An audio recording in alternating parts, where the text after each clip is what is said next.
പ്രധാനമന്ത്രി നരേന്ദ്രമോദിയെ അവഹേളിച്ചെന്ന കേസിൽ മേക്കപ്പ് ആർട്ടിസ്റ്റ് ജാൻമണി അറസ്റ്റിൽ.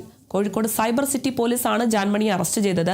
സംഭവത്തിൽ മാപ്പ് പറഞ്ഞിട്ടും ചിലർ തന്നെ ലക്ഷ്യം വെച്ചെന്നും CJP സമരത്തെ പിന്തുണച്ചതിന്റെ പേരിലാണ് തനിക്കെതിരെ വെല്ലുവിളിയെന്നും ജാൻമണി പ്രതികരിച്ചു. അല്ല, ഇത് ട്രാപ്പല്ല. ഞാൻ CJP പ്രൊട്ടസ്റ്റിൽ പോയി പങ്കെടുത്തത് റിവെഞ്ചാണ് എനിക്ക് മനസ്സിലായി. ജന്തർ മന്ദറിൽ നടന്ന CJP സമരത്തിനിടെ ഓൺലൈൻ മാധ്യമത്തിന് നൽകിയ അഭിമുഖത്തിലായിരുന്നു ജാൻമണിയുടെ വിവാദ പരാമർശം.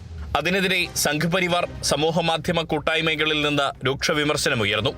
പിന്നാലെ ജാൻമണി മാപ്പ് പറഞ്ഞെങ്കിലും മഹിളാ മോർച്ച സംസ്ഥാന അധ്യക്ഷ നവ്യ ഹരിദാസ് പരാതിയുമായി പോലീസിനെ സമീപിച്ചു. തുടർന്ന് Kozhikode city cyber police BNS 192, 356 ഉപവകുപ്പ് 2, Kerala police act 120 എന്നീ വകുപ്പുകൾ ചേർത്ത് ജാൻമണിക്കെതിരെയും വീഡിയോ പകർത്തിയതിനും പങ്കുവച്ചതിനും തിരുവമ്പാടി സ്വദേശി KS എബിൻ, മണ്ണാർക്കാട് സ്വദേശി KS സജിത്ത് എന്നിവരുടെ അറസ്റ്റും രേഖപ്പെടുത്തി. പോലീസ് അന്വേഷണത്തോട് പൂർണ്ണമായി സഹകരിച്ചതായി ജാൻമണി വ്യക്തമാക്കി. ഹിന്ദി വീഡിയോ മലയാളത്തിലേക്ക് പരിഭാഷപ്പെടുത്തിയപ്പോഴാണ് ഇത്തരമൊരു സംഭവം ഉണ്ടായതെന്നും അവർ വ്യക്തമാക്കി.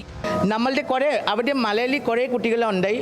എനിക്ക് അതന്നെയാണ് നമ്മളുടെ സ്റ്റുഡൻസ്. എനിക്ക് വിഷമം തന്നെ ഞാൻ പോയി. അല്ല, ഒരു ഹിന്ദി വീഡിയോയുടെ ഞാൻ നിങ്ങൾക്ക് ഇപ്പോൾ കറക്റ്റ് ഒരു ഹിന്ദി വീഡിയോയുടെ അത് മലയാളം പേഴ്സണാണ് ഞാൻ അത് പറഞ്ഞ് ട്രാൻസ്ലേറ്റ്.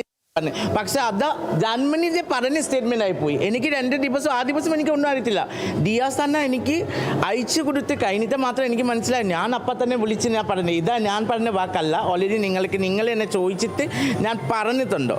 ദാറ്റ് ഈസ് നോട്ട് ഇന്ത്യയിൽ. നിങ്ങൾ ചിലപ്പോൾ അത് കണ്ടിട്ടുണ്ടാവും. നിങ്ങൾ അത് ഗൂഗിളിൽ ടൈപ്പ് ചെയ്യുന്നതിൽ കുറേ വീഡിയോ ബൈറ്റുണ്ടാവും.